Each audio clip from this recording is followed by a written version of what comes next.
પૈસા અંદર 15,000 રૂપિયા કેશ પડી હતી, સિગરેટ પેકેટ ને વેફર અને થમ્સઅપ પીને જતા રહે. નુકસાન થયું છે 15-20-30 હજાર.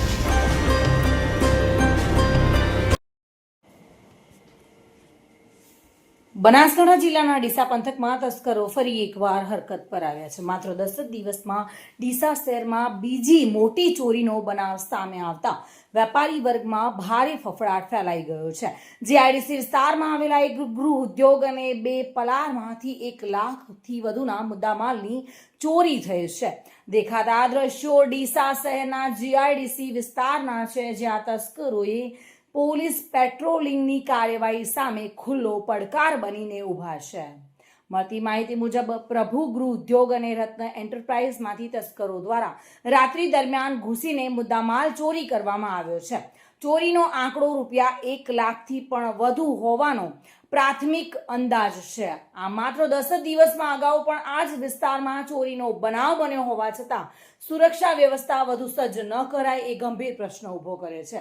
વેપારીઓમાં અસુરક્ષાનો માહોલ જોવા મળી રહ્યો છે, જ્યારે સ્થાનિક પોલીસે ફરી એકવાર તસ્કરોની શોધખોળ માટે તત્પરતા દાખવી છે.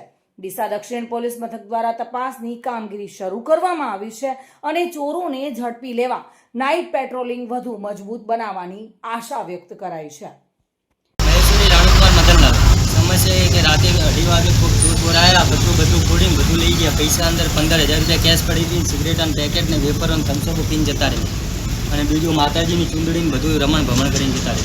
કોને જાણ કરી? મને સવારે આડોશી વાળા ફોન કર્યો. નુકસાન થયું છે 15-20-30 હજાર. મારું નામ મદનલાલ ઘનશ્યામદાસ, મારો બાબુ ચલાવતો હતો રાણુભાઈ. ઘટના બની સાહેબ, રાતે અમે દુકાન વધાઈ ગયા હતા તો શટરનો તાળો તૂટેલો હતો અને ઉપરથી પથ્થરો તોડીને માય પી ગયા માણસો.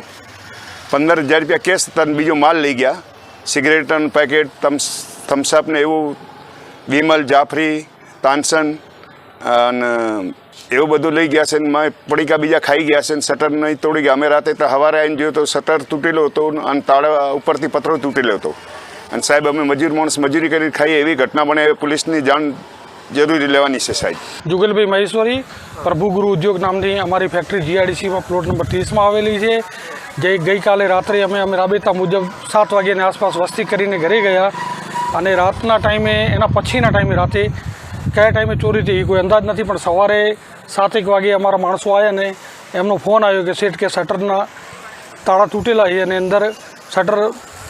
અંદર અમે ગયા નહીં, કોઈ એ પણ ન ગયા, ન અમે ગયા. પછી પોલીસને જાણ કર્યા પછી પોલીસના માણસો આવ્યા, એમની સાથે અમે અંદર ગયા તો ઓફિસનો પણ લોક ખુલ્યો હતો અને ઓફિસનો ડ્રોવરનો ખુલ્લો હતો, જેની અંદર અંદાજિત લાખ રૂપિયા આસપાસની કેશ હતી. જે કેશ હતી નહીં એની અમે પોલીસને પણ જાણ કરી છે અને પોલીસ મને વિનંતી છે કે રાત્રિ દરમિયાન અહીં પેટ્રોલિંગ જીઆઈડીસી વધારે, કારણ કે નાના વેપારી અમે ગૃહ ઉદ્યોગ ચલાવવાવાળા જો લાખ રૂપિયાની કેશો જતી રહે તો અમારા ભાગમાં શું વધે આવી મોંઘવારીમાં. ડીસા જેવા વિકાસશીલ વિસ્તારમાં તસ્કરોના આતંક વચ્ચે રાત્રે વેપારીઓના વ્યવસાયો હવે વધુ જોખમમાં જણાઈ રહ્યા છે. તંત્રે જો આ ઘટનાને ગંભીરતાથી લઈને તાત્કાલિક કાર્યવાહી નહીં કરે તો આવા બનાવો વધવાની શક્યતા છે. હવે જોવાનું એ રહેશે કે પોલીસ ચક્રો કેટલા ઝડપી ફરાવે છે અને તસ્કરોને ક્યારે પકડી પાડે છે. Bureau report, today Gujarati news.